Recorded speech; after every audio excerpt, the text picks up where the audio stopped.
Hello, Cancer. Welcome to your mid April reading. This is for Cancer, Sun, Moon, Rising, and Venus. Please make sure you check all your placements to get a clear picture of what's going on for you at this time. As always, this is a general reading. It may or may not resonate for all of you. Please take the bits that do resonate and leave the rest behind for somebody else. This reading will hold true from the 15th to the 30th of April. Let's see what we have. I'm pulling out two star code oracles as always because we have some beautiful planetary transits happening right now in the sky, and I wanted to touch upon them. We have 10th house authority and we have Uranus change. That's hilarious. I will explain. Actually, let's start with this one. So, your 10th house talks about not only your career but talks about your public image, how you are received in this world. I feel with Pluto going retrograde in Capricorn, maybe the end of the month. When is it going retrograde? On the 29th of April for about 5 months. Capricorn rules the 10th house. So some of you may be changing your trajectory to success. Some of you may be changing how you are perceived in the workplace or even within your own family or your relationships. I feel like this apex that you want to reach, it will be riddled with obstacles, of course, as it always is. You can't go from step 1 to step 1000 in one fell swoop. It is a journey that needs to be undertaken. But we have Uranus change. Uranian energy is extremely eccentric. It comes about very quickly. It's almost like the Wheel of Fortune and the Tower combined. We do have an aspect. Let me check. Yeah, we have Mercury conjuncting Uranus on the 17th of April, which is telling me that there could be a sudden shift, there could be sudden news or movement or something that comes about for you that brings about a change that is much needed. Uranus rules Aquarius. It is a humanitarian sign, of course, but it is also a sign of getting out of your comfort zone, of expanding your horizons and not putting yourself in a box. So if this relates to career or love, we will see, or both even. But I feel like you are changing things around. It's almost like it's very interesting. The 10th house, like I told you, is ruled by Capricorn, and Saturn rules Capricorn. The Saturn-Uranus square that has been plaguing us for the last year, over a year, I feel. It is that energy of almost wanting to be free but having restrictions placed on us. Saturn is the grandfather, the very strict grandfather, and Uranus is the playful grandchild. It is wanting to explore, wanting to expand, wanting to take risks, but then it's almost like societal norms, or even your own philosophies and ideologies that you've grown up with, putting a cork in the works, just putting almost like a stopper on your plans. So there is a sense of restriction versus rebellion happening. Let's see. I'm not focusing on love or career, we'll just see what pops up. I don't like to force messages. We have the King of Swords, we have the Magician, and we have the Star. I remember saying Aquarian energy, and the Star is the card of Aquarius. So you may be dealing with an Aquarius or have it heavily in your chart. Let's get 3 more, and then I will eventually bridge these energies. We have the Queen of Wands, the Page of Swords, and the 4 of Cups. Yeah, that's what I'm getting. You're almost disobeying authority. The King of Swords can be a very authoritative person. This could be a boss, it could be a father figure, it could be a parent, any parent. It could be anybody in a position of authority. And you're almost like, I don't really care what your rules are. I don't want to look at them. I want to rebel. I want to explore. I want to do something new. Some of you may even be in a particular relationship where things have been done just so, in a particular way for a very long time, and you're almost like, I'm done. That's not how I want this to be. Some of you may be dealing with a person who can be very dominating, or somebody who is very cutting, very sharp, very logical, but not very well rounded. Now, I'm a Cancer Sun, and I don't like conversations that are too sharp to start with. I prefer harmony. So, and I feel like you pretty much feel the same way. So, whoever this is, whether it is a colleague or a boss or a family person or whoever, or a loved one, I feel like you are disregarding what they are coming about with. With the Star card and the Page of Swords, some of you may be exploring different healing methods. I don't get this often, but you may be looking up to certain spiritual advisors and gurus. You may be watching a lot of tarot readings. Some of you may even be delving deeper into meditation, crystals, or just looking to go on a meditative retreat, on a spiritual retreat. And some of you may be just, sitting and searching for different opportunities. To be by yourself is what I'm getting. I'm getting a solo energy here. With the Magician and the Queen of Wands, I feel like once you spend that little bit of time with yourself, you will be able to bring about the change that you are desiring. Anything that has been stagnating for you, I feel like all the traditions and the rules and the restrictions that have been imposed upon you, with the Queen of Wands, you're shirking all of that. I'm not saying you're shirking your responsibilities, but you're being very true to yourself. You're following your passions. And once you do that, with the Magician card, I feel like your power grows exponentially. Let's see, let's bridge these cards. The Fool, yeah. You want to go about whatever this is on your own. I feel with the Fool card, this is a very fresh energy. It is the energy of Aries, which begins the zodiac wheel. We are in Aries season.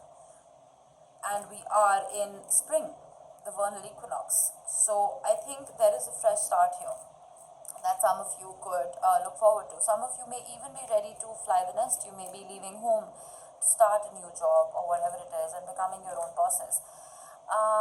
But with the Fool card, there is a bit of advice that I want to give here. The Fool usually embarks on a new journey without leaving any baggage behind. It can be childlike. Remember I mentioned the grandchild. So in order to make sure you still stay in a position of authority and are still on that trajectory to success and that ladder to success, make sure you carry your wisdom with you.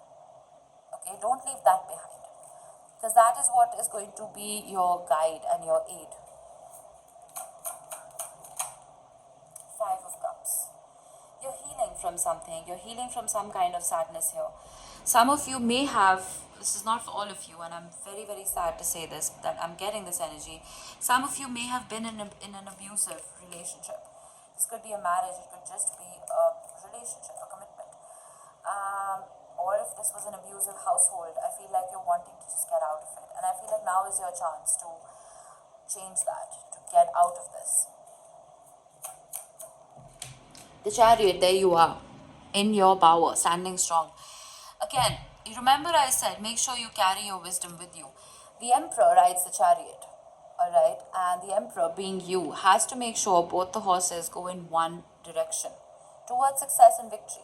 But you have to balance light and dark. You have to make sure you are looking at both sides of the coin, making sure you're weighing the pros and cons and not just taking a blind leap of faith. I'm all for taking risks, but you need to make sure you're taking calculated risks. Okay. Alright. Oh. Was gonna get bridging cards. We have the Page of Pentacles. Yeah, this is, I'm getting very strongly that some of you are either leaving home to study, go towards higher education, or you may be leaving a previous company to begin a new venture of your own. But with the Page of Pentacles, I'm guided to tell you that you need to make sure you do your homework. Sometimes when we are starting afresh, we get a burst of energy and we almost start sitting in our egos, okay? You need to make sure that you treat yourself as a student of life. Make sure you tell yourself that you are constantly going to be learning and exploring and training your mind. Once you're in that beginner spirit, you will expand your mind to take in more wisdom. Judgment. If there was a legal situation here for some of you which caused this sadness, I feel like whatever this was is going to go in your favor.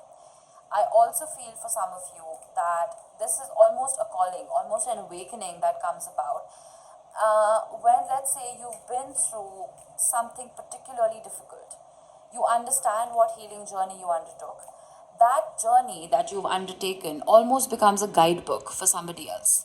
So, this could be you not only looking up to a spiritual advisor but becoming one yourself, giving the right advice to people who've been through the same thing that you must have. The Hermit. This guy has been showing up a lot. You remember I said when you remove variables from your life and you start spending a little more time by yourself, you will be able to understand your power better. Because what happens is, now the Queen of Wands can be a very egoistic queen, and there's no gender in tarot, just take the energy with you. She can be a very egoistic queen who functions from a place of pride. But once you are in the hermit energy, once you carry the wisdom that I was talking about with you, you don't let your pride take over. I feel that is when you can balance light and dark.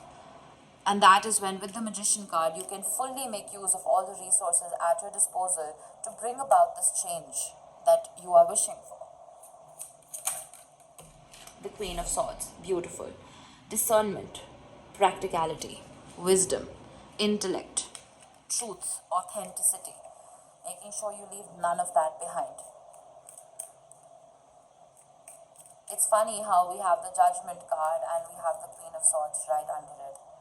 This isn't very Cancerian energy. I'm not saying we're stupid, but I'm saying we function more from a place of the heart.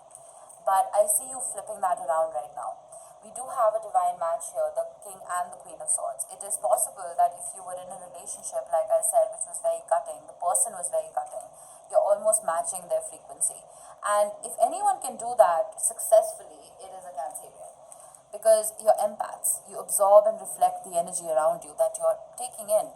So I feel once you start mirroring the behavior of whoever this person is, it's almost like this judgment and this awakening comes about within them that, oh wait, maybe I was wrong. You know what I mean?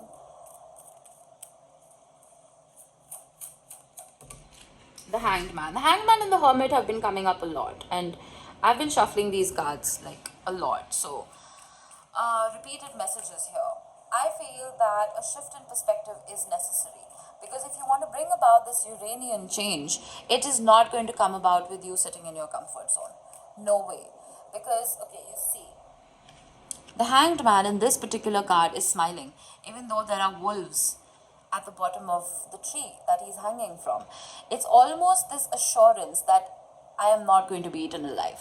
It's a shift in perspective about having faith and not giving in to fear.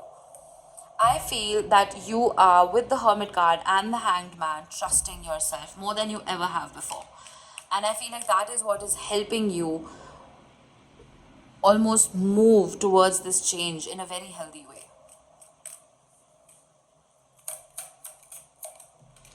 Eight of Pentacles. You're looking at the details, you're looking at the intricacies of whatever this is, whether you're here for career or you're here for love. I feel like there is no stone being left unturned. You are very detail oriented and you're not brushing things under the rug. You are facing everything head on. We have two cards. We have the King of Cups. There you are in your energy, and that's good. So you are balancing heart and head. And we have the Ten of Swords. Stick a fork in me. I am done. You are done with any kind of BS.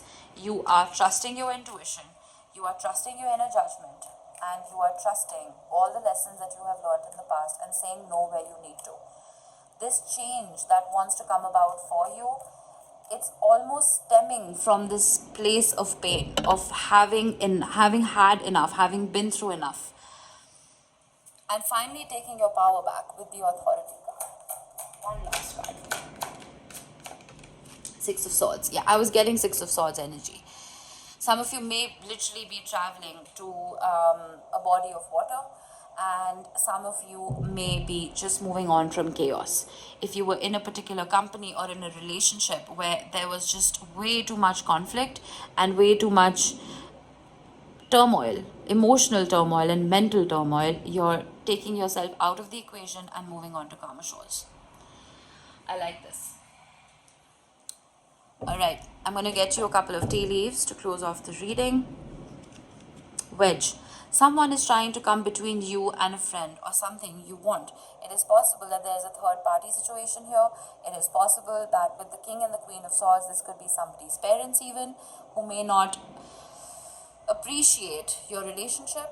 It is likely. And if it's in the workplace, it's possible that a colleague may be trying to cause a rift between you and a senior. Take it how it resonates. Younger man, dealings or relationship with a younger man. It is possible that whoever this person was, may not actually be younger than you.